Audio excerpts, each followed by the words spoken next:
There's a content creator that makes really good content just about, really, it seemed like how women could take their power back is how it felt. He felt like my husband.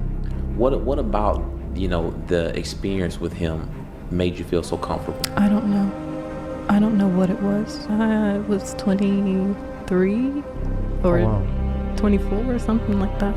And what was his age?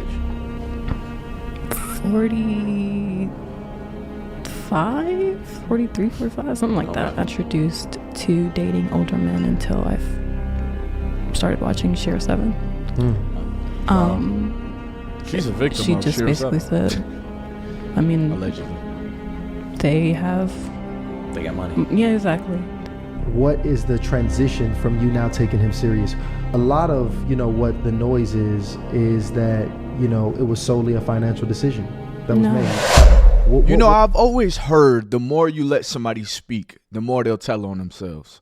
So today we're going to be talking about the trophy wife. So she did an interview yesterday with the Hardly Initiated podcast, and they asked her some questions for her to kind of explain, her background story and how she started her marriage, the tragedy that happened. She even talked to a therapist. But there's one part of the interview that everybody is really on her back about. And we're going to watch that part. It really plays a huge part on how she could have took some type of accountability. So if you guys don't know the story, just real quick, this woman, she was making content, telling women how to become a trophy wife.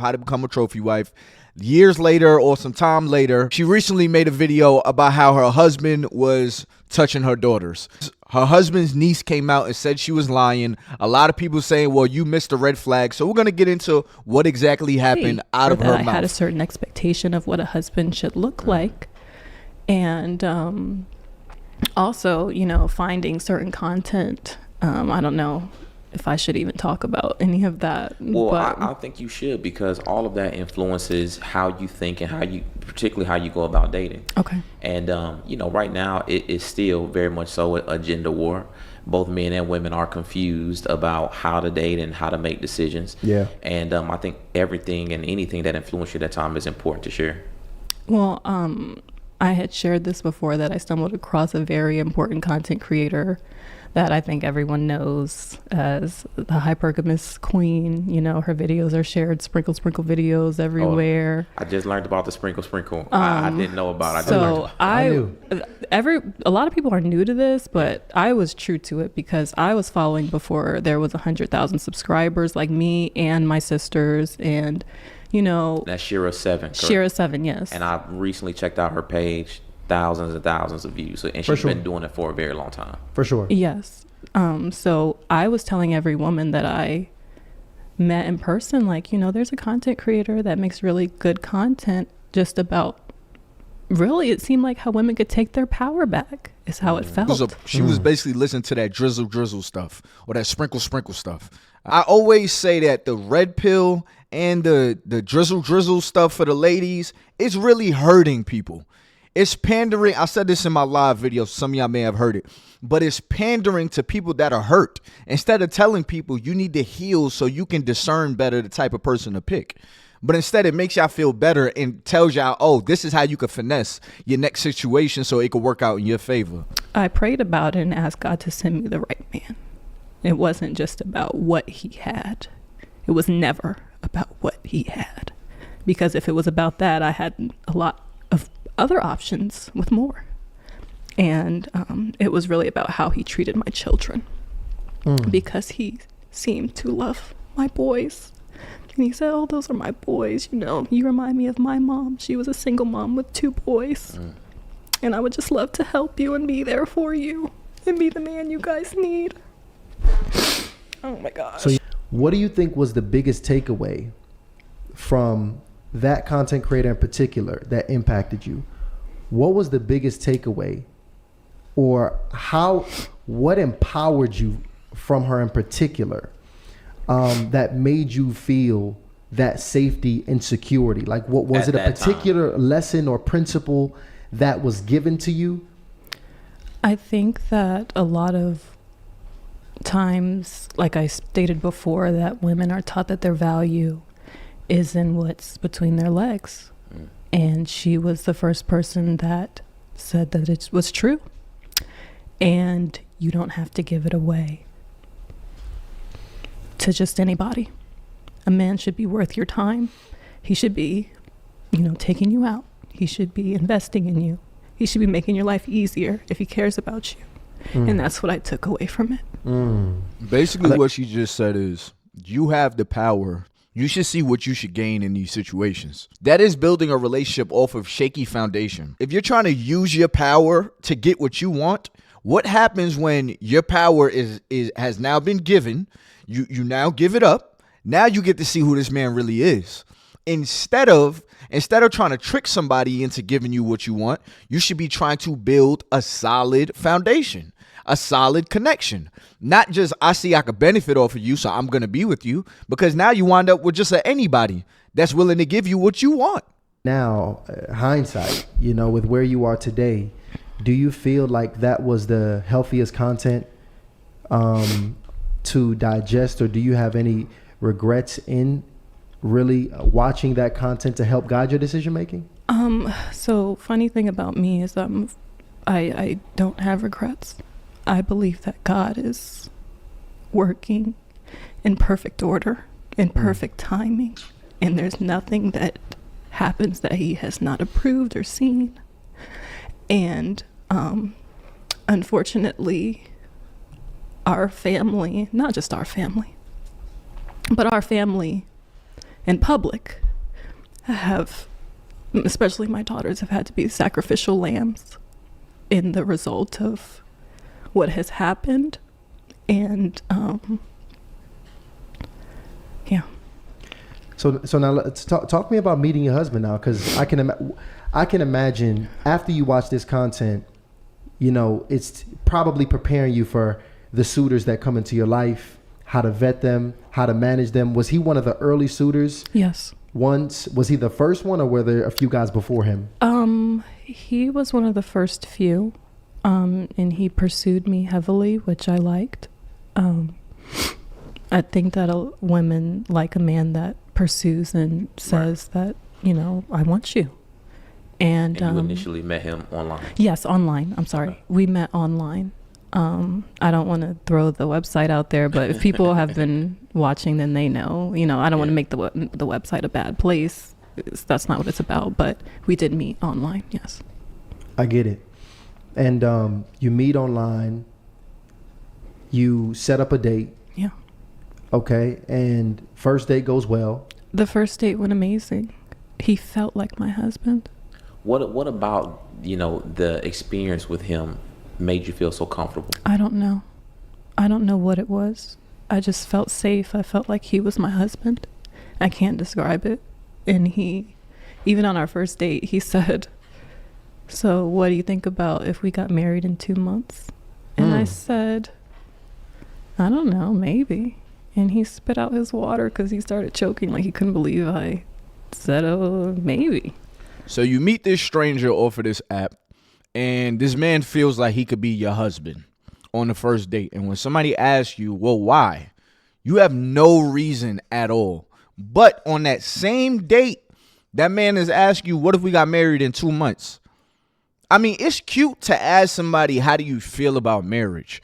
But if somebody asks on the first date, what if we got married in 2 months, and it was serious? Wouldn't you look at them like, you're moving kind of fast? Or if you felt some type of special connection with this person, why can't you describe that? Why can't you describe how it was just sparks everywhere? Because from what it sounds like is you had it made up in your mind that you want a husband. The man that brings up being a husband now automatically sounds like he's the husband, instead of properly vetting him to become the actual husband. So you was just sold on the first date. How did you not think that was wrong, or that's moving too fast?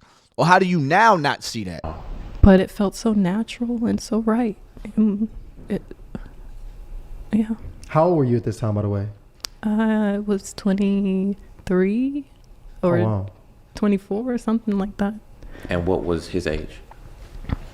45, 43, 45, something like that. Being a young woman at that time, 23, did you have any reservations about his age, or was that a concern at all, or was that just a typical, right? Okay, so I didn't get introduced to dating older men until I started watching Share 7. She's a victim she of just Share basically 7. said, I mean, Allegedly. they got money. Yeah, exactly. They can be a better man to you. They can provide for I want you guys to hear that like, one more time. I mean, they got money. Yeah, exactly. They He said they have money. She said, yeah, exactly. She was not interested in older men. This man is twice her age, old enough to be her daddy. She was not interested in older men. But this YouTuber said, hey, look, the older men got the money. So F the connection. F getting to really know this person. They can provide for you. Remember in the beginning, I've been taking notes. She said it was never about what he had. That's what she said.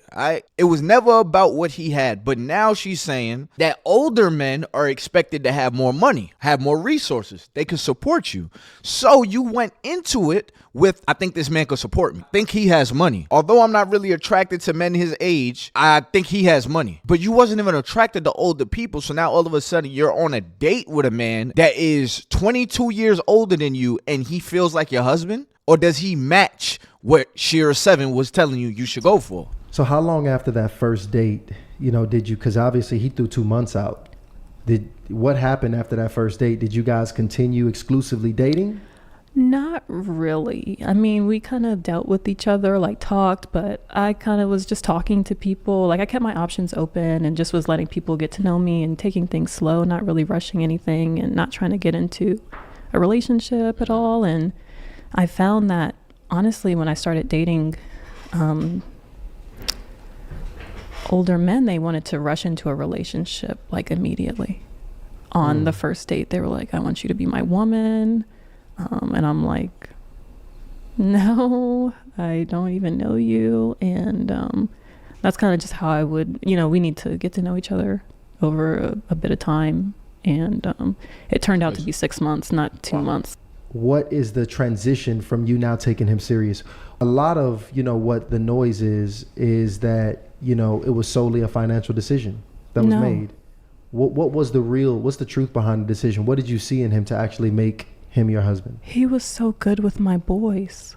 He was so good with them. Even my oldest son responded to him in a way that he didn't respond to with my ex.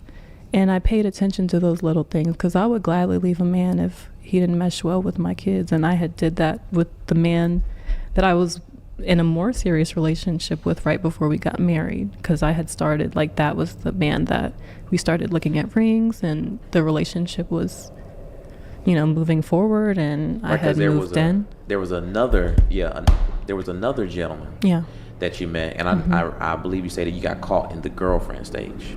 Yeah. So could you Y'all, please listen to this part, all right? Please listen to this. Listen close. Tell what that relationship, how did you meet that guy? How did things kind of get started? And what exactly was the girlfriend stage? We met online, and he just was, very consistent. He just wanted to do anything to make my life easier. What can I do for you? What do you need? Do you guys not hear something consistent in the type of men that she's looking for? The type of man she's looking for, she's explaining it. She was in a relationship with a guy because he was very consistent. This is before her husband. He was very consistent on taking care of her. What do you need? Anything to make my life easier. She has not said anything. Well, we just connected so tight. Like, it was just, he was into this and I was into that too. He read books and I read books. Like, she's not saying nothing like that. The same thing she said, the main takeaway she got from Share 7 is that older men have money. They can support you.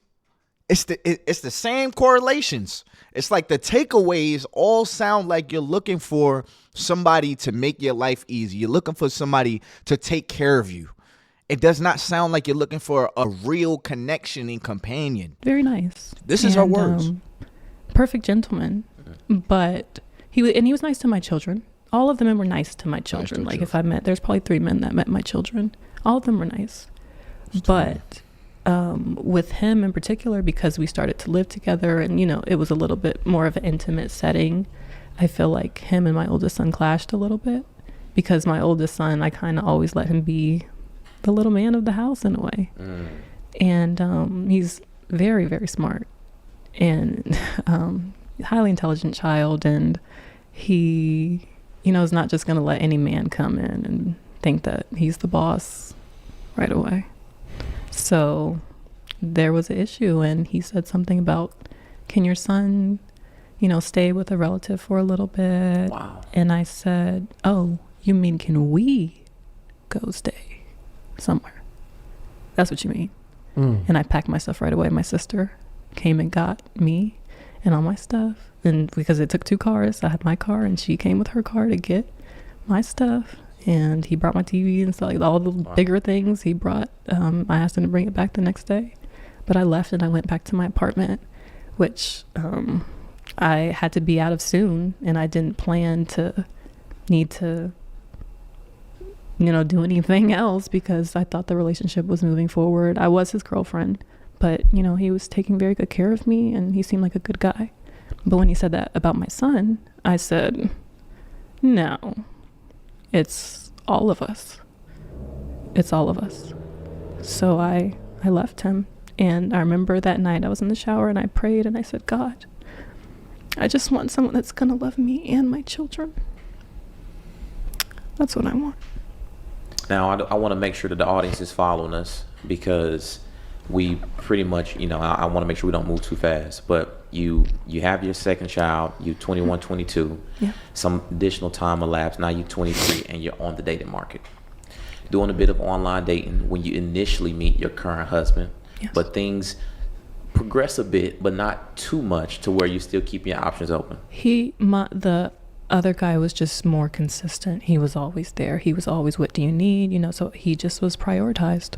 Understood. Now, So she met multiple guys, right? She met multiple guys on this app, but the other guy was on top of, what do you need? Is there anything I could get for you? What can I do for you? Supporting her, right? Giving her stuff. So she went with him. now, this gentleman that you're dating, you decide at some point you want to move in with him. Yes. And what was the living situation? Is it he's already has a place where he occupies, and then you and your 2 boys move in? Okay, got you. And how long were you dating before the relationship ends? I mean, we're moving pretty quickly. They're moving pretty quickly. I can't quantify a time. I can't remember exactly, but things moved pretty quickly. But he seemed like a good man, and I worked from home. So I always was able to keep an eye on my children. That was part of it. In hindsight, with you and the boys moving in with this gentleman, is that something that you think the typical single mother just has to kind of, be concerned with in terms of moving their children in with, somebody that they're getting to know? Does marriage and commitment, or what level of commitment should be taking place before a woman does something like that? Back then, if you would have asked me that, I would have said, if a man's going to take care of you and your kids, and that's a good man, take it. But now,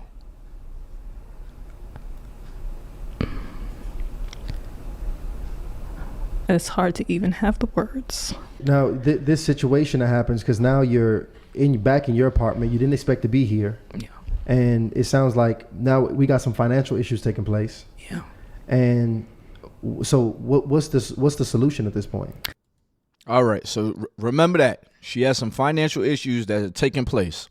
Her and her ex broke up. She had to go back to her apartment or whatever, and she had financial issues. Remember that part, all right? Because I want y'all to remember that part, and then I want y'all to also remember when she said it was never about what he had.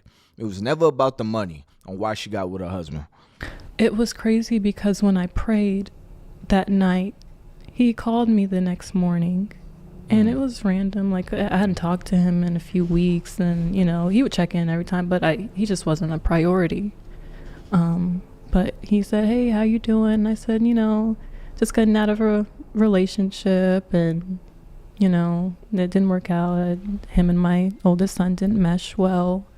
And he said, well, I love your boys.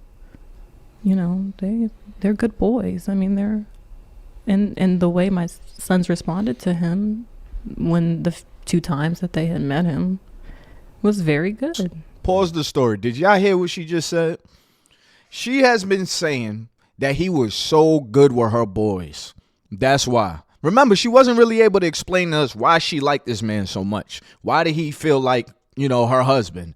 She couldn't really explain that at first. She just said that he said, I love your boys. He was so good to my boys.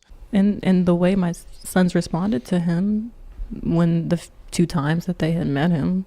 The 2 times that they met him. So you seen how a man treated your boys 2 times, seeing them twice, and you're classifying that as somebody that's good with your kids, or that your kids liked this man? He's saying he loves your boys. He only seen them twice. That these are not red flags to you? These are not red flags? They ask you, yo, why you get with this guy? Oh, honestly, I can't really explain it. I mean, he was just such a good guy. He was very supportive. I mean, he was great with my boys. You only knew him long enough for him to see your boys twice. 2 times. The first time is an introduction. It's a hello. These are my kids. So, of course, I'm not about to be disciplining them. Hey, get out of here, little man. The second time is, hey, how you doing? Hey, what's up, little man? You're a little bit more comfortable. But you still don't know these kids. The kids still don't know you. I'm a stranger, and they strangers to me. So you can't say that I'm good with your kids. Because I know at the end of this night, I could give them back to you. So it's easy to be nice. Good. And he seemed like a good guy. I mean, his parents own their own church, and he seemed to have all the values and all the right things and said all the right things. And I was like, this is the only man that I feel like I've really been able to connect with God with. And that was something that was really powerful to me, because I feel like that was missing in, any other relationships that I entertained. Is I didn't feel like we had a strong faith bond. So I want y'all to remember that she met this guy before she got with the other guy that was giving her a lot of stuff. The other guy, like her ex before her husband, she knew both of them. But she wound up going with the other guy because he was doing stuff for her. But you're saying that you had a God-like connection with your husband. So why didn't you originally go with him? If you had this oh so tight connection. If you pay attention to what she just said, she said his family owned a church. He had the things. He had the values. But what did you know about him? What kind of connection did y'all have? Because all it sounds like is you saw what he has. And when you meet certain people and you just know that you can just talk about the Lord. It's okay just to talk about the Lord and how good God is, and just, and I had that with him. And that was definitely a part of the choosing. I prayed and I said, God, please give me a sign if this is right. And I feel like God gave me all the green lights. I feel like he did. And I still feel like he did. And I just didn't know that you still feel like God wanted to use us. But that's just what ended up happening. But I almost wonder, did he want children? Because he really wanted children. That was a condition of our marriage. It was a condition. What do you mean a condition? That's something like he wrote it down, or that's what he said. He said, when we started talking about the marriage, and he said, I just really want to have kids. I haven't had any kids yet, and he's an older man, and I thought it was odd that he hadn't had any kids yet. But he said, God just hasn't blessed me with kids yet, and I really, want to have kids of my own. And I said, I'm willing to do that. I mean, if you're my husband, okay. And I wonder, did he have intentions? How long after you move into your apartment do you accept his invitation to now move in? Within days. Okay. Within days. I mean, I think that first conversation, like one of the first few conversations, he was like, well, I told him what I was going through. And I said, I just need a place to stay for a little bit just to figure it out. And he said, well, if you It was never about what he had. come here, you're going to be my wife. And Listen to this again. I told him what I was going through. And I said, I just need a place to stay for a little bit just to figure it out. And he said, well, if you come here, you're going to be my wife. And that was sexy to me. I was like, That was sexy. Because okay. And I can imagine that because you in emotional turmoil at that time. Finances is just tricky just because you running into a bunch of unexpected things. And he seemed like a good guy. Yeah. He did. If I thought he was a crazy man, I would have never entertained the idea. How old were your boys at the time? 5 and They're not asking the right 2. questions. 5 and 2. I love these Yeah. guys. The They're not asking the 5-year-old. right questions. And see, I know it had to be a lot for the young boys too, because they just were introduced to this other brother here, Yeah. and now they got to see this new guy. How can you say that this man is genuine when y'all was never in a real relationship? You needed somewhere to stay. He said, hey, you can stay with me. But if you stay with me, you got to be my wife. In other words, I don't care that we have not connected on any other levels. I know you don't know me and I don't know you. We have not really went out like that for real. But if you move over here, which it seems like it's something you need, you have to be my wife. Is that not a red flag? Is that not a red flag? Or like, And then he also said, and you have to give me a child. And what did you say? Okay. All because you needed somewhere to stay. You moved your 2 sons in to a stranger's house. Got married to a stranger. Had kids by a stranger in a very short period of time from your last relationship. And you met him off of an app. All because you needed somewhere to stay. You have to take some type of accountability if something now happens to your kids. Honestly, we got married a week after that we started talking about the marriage. And at the wedding, he said, can I call you dad now? wow. And he said, oh my gosh, yes, that means so much to me. And was his own father in? Man, this dude is not asking the right questions. So you mean to tell me you broke up with somebody? Days later, this man miraculously calls you that you have not been connecting with. He miraculously calls you because of your prayer, tells you that, hey, you need somewhere to stay? You could come stay with me. But if you do, you got to be my wife. A week later, y'all got married. And you don't think that's a problem? You don't think that was a problem? You don't think that maybe I shouldn't put my kids in this? This is a little crazy that I'm moving this fast.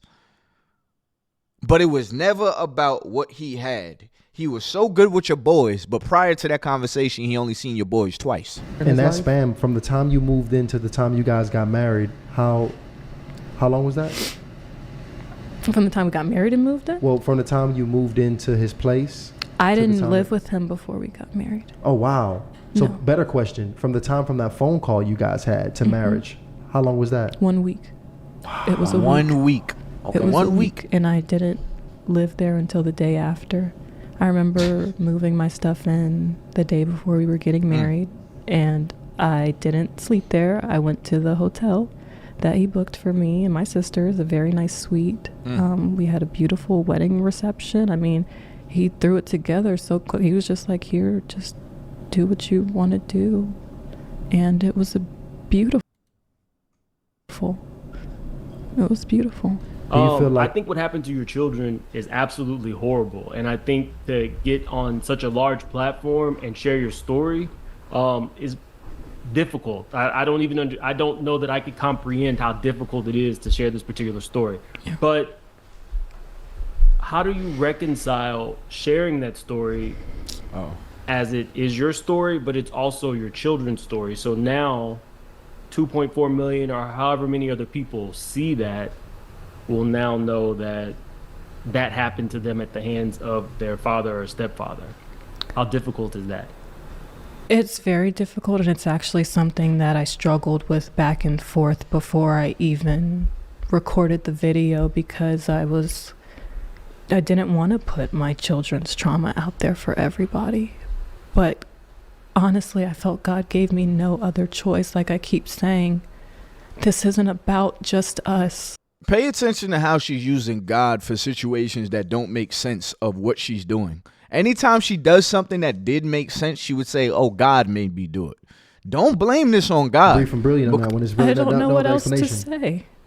That's all it is. This isn't about views. It's not about anything other than I thought that maybe, YouTube is my only source of income. I was like, maybe I will help some of my community in updating them just to. Did y'all hear what she just said? It wasn't about the views. That's what I'm saying. You let somebody talk, they'll tell on themselves. It wasn't about their views. It wasn't about the views. But YouTube is her only source of income. Let's do some math.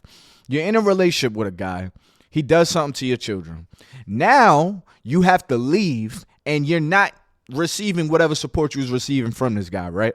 Your source of income is YouTube. Your source of income was giving women advice on how to become the women that you're saying that you are, which is a trophy wife, right? But now it's going to come out that, hey, you're not even a wife anymore because you're about to divorce this guy, I'm hoping. So since you're getting into a divorce, you can no longer make the content that you was making before. So now you have to put your kids' information out there so you can start up a new niche. You could talk about something new. And this can easily be proven if you pay attention to what she just said. YouTube is my only source of income. So you told your daughter's story so you can make some money. And then you try to hide it behind, well, I just want to help my community. No, you just said it. YouTube was your source of income. And you can no longer make trophy wife videos. You let somebody talk for long enough, they will tell on themselves. Is there anything that you want to say to the people before we go ahead? Listen and to this, y'all. I did this for the victims. And when I saw the victims in my comments that said my mom never believed me, even if it was just one comment, but it was so many. Did it for the victims. I knew I did the right thing. I knew putting the video out was the right thing. God has shown me over and over that this has been the right thing. And for everybody who wants to say, I need to take a break, please write me a check for me to take a break from taking care of my children. Please do. Okay. You just said you did this for the victims. You did this for your followers and your awareness. But now you're saying, for the people that's telling me to stop making these videos, for the people that's telling me to take a break from the internet, please write me a check so I can take care of my kids. Because how am I going to take care of my kids if I'm not making videos? This is my only source of income, so I have to talk about it. Write me a check if you want me to be quiet. My whole point of making this video is because I feel like so much of what she went through was self-inflicted. And you're still not taking accountability. You were so thirsty to find a husband that you was willing to marry a guy that you didn't know, drag your kids along with you. You got with somebody that's not really even your type because he's 20 years older than you. You said that's not even your type, but until a girl on YouTube told you to date those kind of guys because they can support you. They got money. And now you get with this guy. He gives you stipulations. You got to give me a kid and you got to marry me. After a week of breaking up with your last guy. Or the first conversation y'all had. You said he's so good with your kids. Only seen your kid twice. But it was never about what he had. You ask her why was you with him? Oh, he was just so good to me. Why was you with the last guy? Oh, it was just he was always checking on me and trying to see what did I need. At the end of the whole thing, why did you post this video? Oh, I just felt like YouTube is my only source of income and I just wanted to do it for my community. Okay, a little bit further on. To everybody that's telling me to stop talking about this, I'd like to see y'all cutting me a check so I could take care of my kids. The wildest part about all of this is she was going through all this abuse. She was going through these crazy experiences early on in the relationship. If you watch the whole interview, she says these things. Whole time giving advice to y'all on how to be in her position. But when things got too tough and she realized I'm not going to be able to keep making these videos because this life is getting a little too crazy. I can't keep lying. So now let me go ahead and put my daughter's story out there. And now you could possibly monetize that. There's another part in the interview. That's the last thing I'm gonna say. There's another part in the interview where she said it wasn't for the money or the views. I didn't even have a lot of followers. But at the end of the video, you said, I mean, YouTube is my only source of income. I mean, if you guys want me to stop talking about it, cut me a check. But you're not about the money. Hey, man, it's been your boy, TybuggyTV. Comment below. What do you think? Hit that like button, subscribe, turn on your post notification, all that good stuff. Until next time, man, I'm out of here.